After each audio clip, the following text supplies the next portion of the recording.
what's up guys? Jonah here with another video.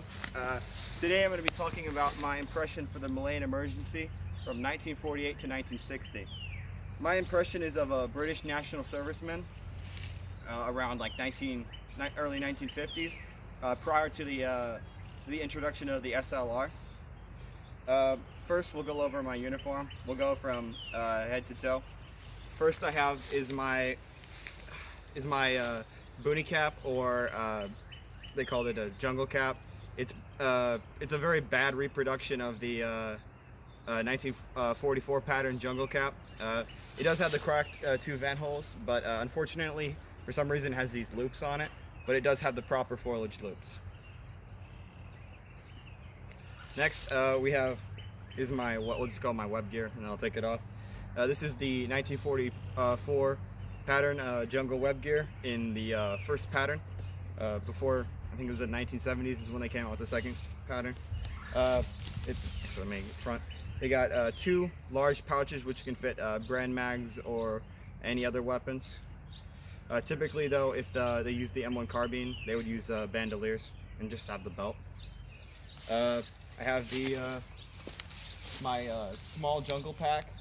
These were not used really on patrols though, because typically patrols were long, several weeks, and these were just inadequate. As you can see, it's very small. Typically they'd use the large jungle pack. Unfortunately I do not have a model to show you because they're very rare. On it I have a extra canteen, although more than likely they'd probably have some sort of entrenching tool, possibly like Pickmatic. You'd store rations in here. There's room to fit your two stainless steel jungle pattern mess kits and other gear. Also I forgot, typically in pictures you see the canteen being worn at the very back right here. I have the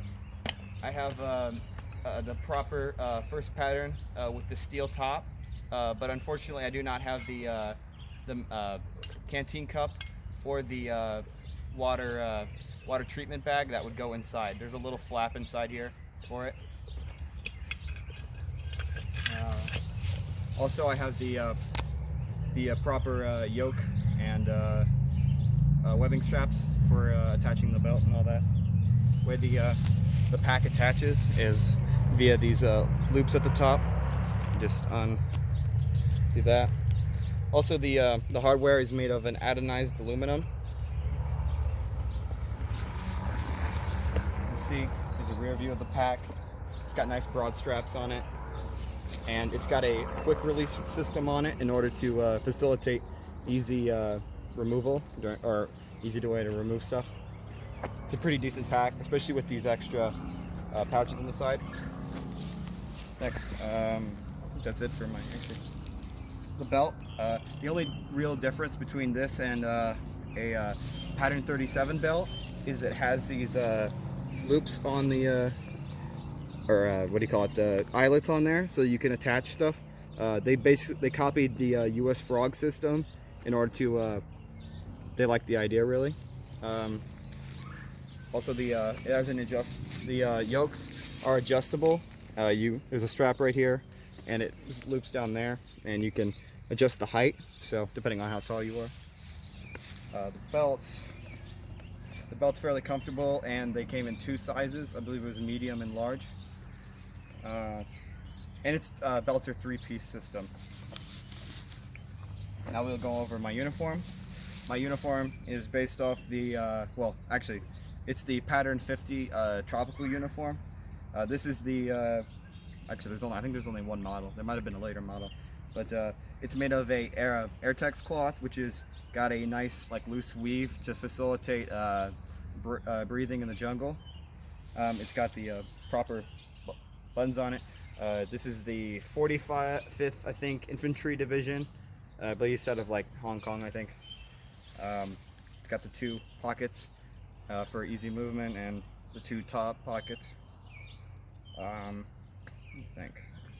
Next, we have just wearing a white undershirt. This is what they would have worn at the time, although more than likely they would have taken off the undershirt because of how hot it is in Malaya. You probably wouldn't want to wear a shirt. Next we have my pants. These are based off the Pattern 50 jungle trousers. These are actually Australian ones. The only real difference I noticed is that these have the belt loop straps. They have 4 of them, which is not accurate to British, but it's not a major difference in my opinion. They got the proper pocket, large pocket, although I think it might have been more on the front. I remember exactly. It's also got the adjustment straps for when you get, I think it was dysentery, and so you lose weight in the jungle, get sick. And probably the most famous part, let me to the back side real quick, the 2 pockets, and it's in a nice heavy cotton cloth. Next is the famous part, is the Pattern 44 jungle boots. These are cheap, I guess, reproductions of the originals.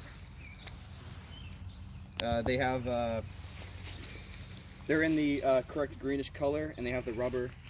Unfortunately, the soles are not really correct. These are cheap copies, but originals are very fragile and expensive, especially larger sizes.